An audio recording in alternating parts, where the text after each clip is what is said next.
রাজ্যের শিক্ষা প্রতিষ্ঠান ধ্বংস করার পথে হাঁটছে রাজ্যের মমতা বন্দ্যোপাধ্যায়ের সরকার। সোমবার রাজভবনের বাইরে থেকে সাংবাদিক বৈঠক করে কার্যত এমনটাই দাবি করলেন বিরোধী দলনেতা শুভেন্দু অধিকারী। ডিজাস্টার এডুকেশন সিস্টেমে আমরা এর প্রতিবাদ করার জন্য রাজভবনে আজকে এসেছি। রাজ্যপাল মহোদয়কে লিখিত জ্ঞাপন দিয়েছি। আমরা এখান থেকে ওই ভিত্ত বসুর কথা বলে লাভ নেই, ওটা ল্যাম্পপোস্ট। আসল হচ্ছে মমতা ব্যানার্জি।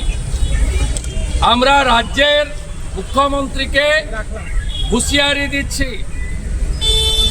আজকে এই সপ্তাহে ওয়ার্কিং ডের মধ্যে আপনি যদি জয়েন্টের ফল প্রকাশ করার নির্দেশ না দেন, প্রথম বর্ষে অ্যাডমিশন শুরু না করেন সরকারি শিক্ষা প্রতিষ্ঠানে, আগামী সপ্তাহে ভারতীয় জনতা পার্টির এলওপি সহ বিধায়করা গার্ডিয়ানদের নিয়ে, আমাদের রাজনৈতিক সহকর্মীদের নিয়ে, শিক্ষাবিদদের নিয়ে আমরা বিকাশ ভবনের সামনে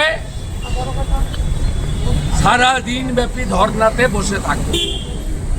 bureau report, D Bangla news. সব খবর সবার আগে পেতে আমাদের চ্যানেলটি সাবস্ক্রাইব করুন এবং পাশে থাকা বেল আইকনটিতে ক্লিক করুন, লাইক ও শেয়ার করুন।